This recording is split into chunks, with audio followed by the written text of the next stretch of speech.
Salut à tous, on est de bon matin puisqu'il est 7 heures. Ça fait une demi-heure que je marche et ouais, c'est un petit peu l'autoroute à pèlerin bien sûr, comme tous les jours.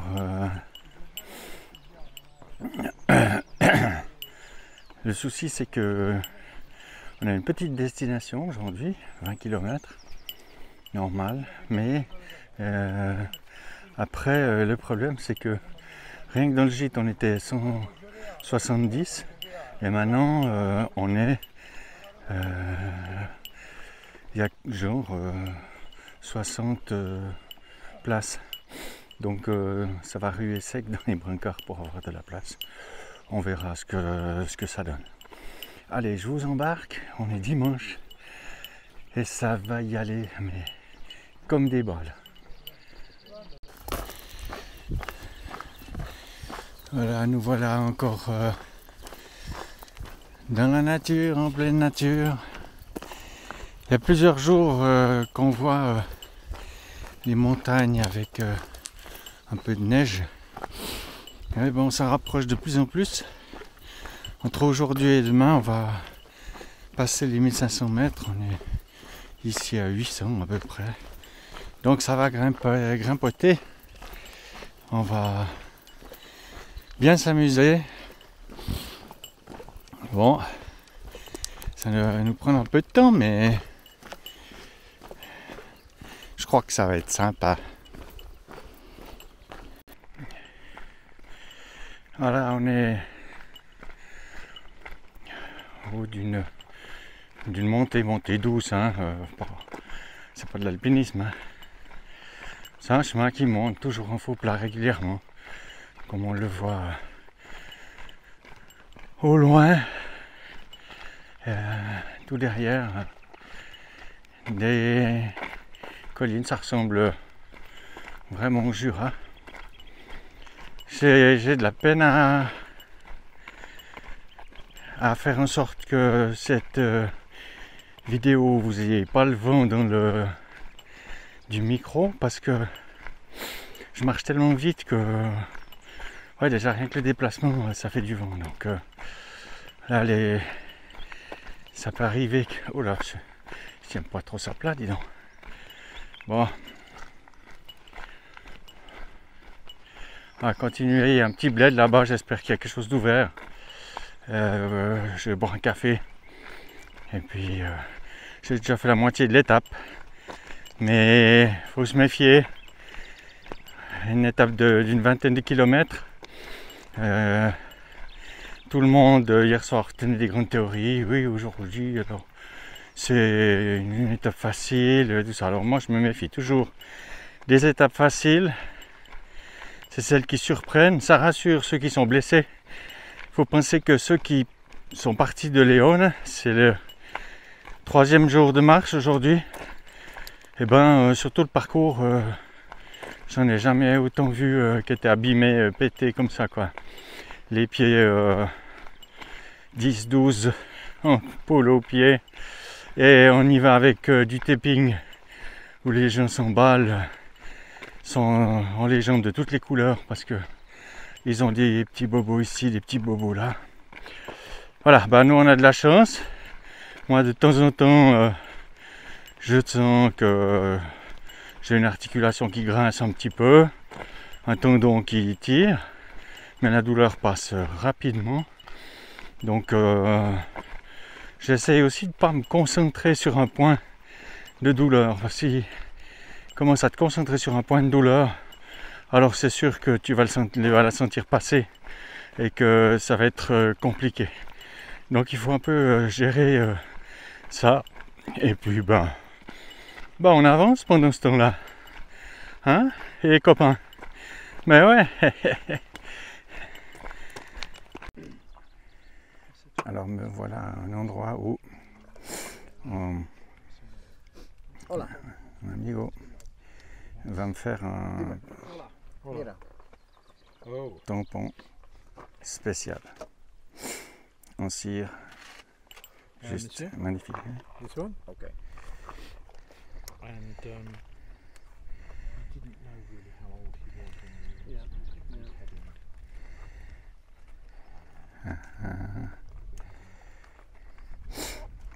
about 14 years? No, 12 years. Okay, so he was young then when you had him. Yeah, but he was older than we thought. Regardez ça. We thought he was about 3 or 4 Buen camino. when we had him put down. The vet said, no, he's older. So he'd had a good life. It's nice to do that. Yeah. I want Alors celui-là, il vaut des ronds. Yeah.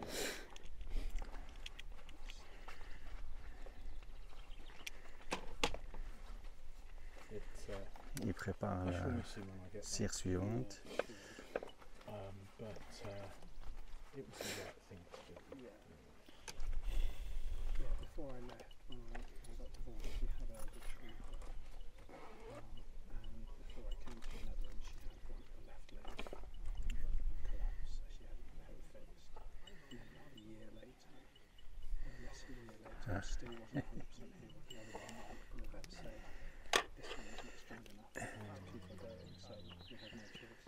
And I remember my ex-wife and I were still very, very good friends. And she rang me, I was at work, and where I worked at the time, there was like a terrace in the back, and I'm stood on the terrace at the back crying my eyes out. She's on the other Okay. side, my daughter, she's up in the vet. And they're all crying their eyes out because we're leaving. Ouais, c'est un travail, il faut savoir souffler. I mean, he So the picture? Yeah. also had Kenyan 1, dementia, 2, 3. so he Thank you. Thank you. Bye bye. Alright, buongiorno ragazzi. Un immanquable du voyage. Je peux te dire que celui-là, il me fait vraiment plaisir. Eh ouais. Si un jour vous passez par là qu'il est là, eh ben, vous ferez plaisir de voir ce tampon. Ouah. Ça valait la peine de venir jusque là.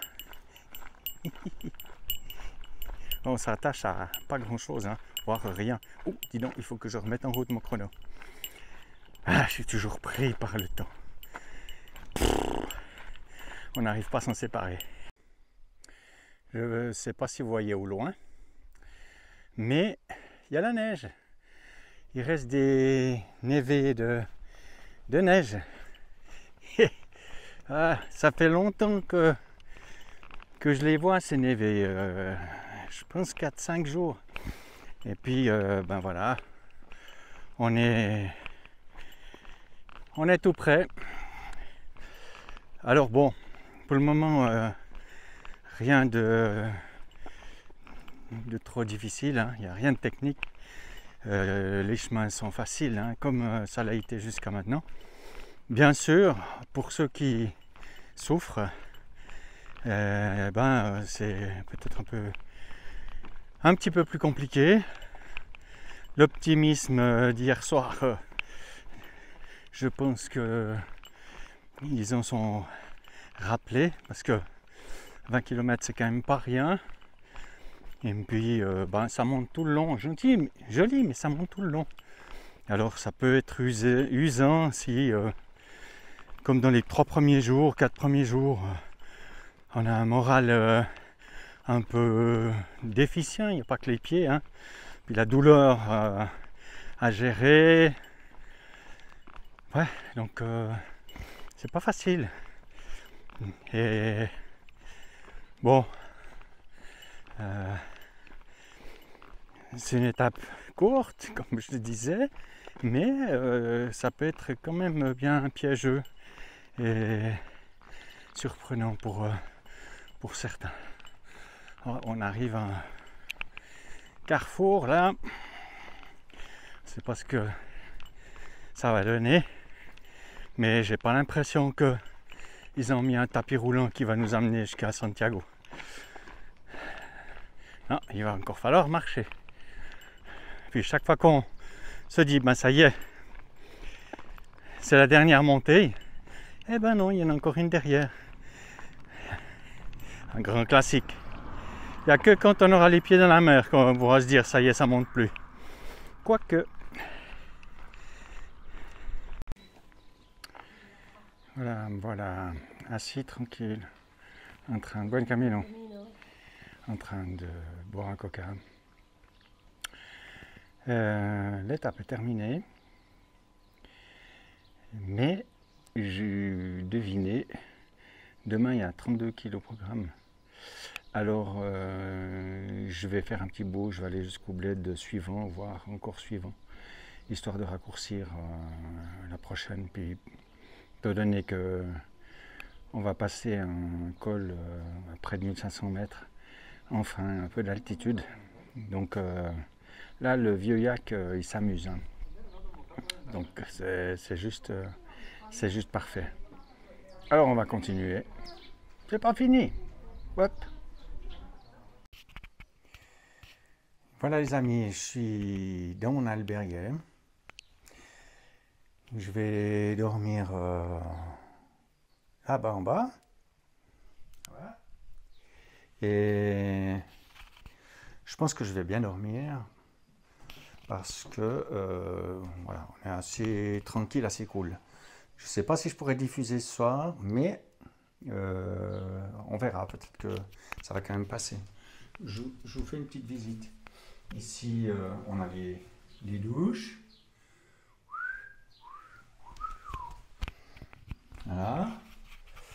Un petit peu la vue qu'on a sur cette albergue. Alors, tic, tic, tic. Voilà. Et ils sont en train de sécher les draps qu'on a utilisés, qui ont été utilisés hier. Donc, on est bien. Ensuite, les escaliers. Voilà. Bon, les toilettes ressemblent assez à toutes les toilettes. Hein. Ici, il y a quelques chambres attenantes. Ensuite, on descend. Ensuite, on descend. J'ai oublié le micro. Et puis, voilà. Voilà, on croise des pèlerins qui arrivent. Là, le sac des personnes qui se font transporter pour 6 €, hein, je rappelle. Continue la visite. Ici, le coin repas. Le coin repas, où c'est assez rock'n'roll. Et puis, voilà, notre hébergeur. Alors, on a de la chance parce que lui, il parle français. Donc, mais il m'a laissé parler espagnol. Enfin, j'ai dit 3 mots, voilà. Et puis, le reste... Et puis, voilà. Donc, voilà un petit peu à quoi ça ressemble. Ils sont un petit peu toutes comme ça, finalement. Puis là, on est en plein soleil. Ouais, regardez voir ça. Super. Donc, moi, je vous dis que je vais bien dormir. Alors, je vous laisse pour cette soirée. Et puis, à demain. Ciao!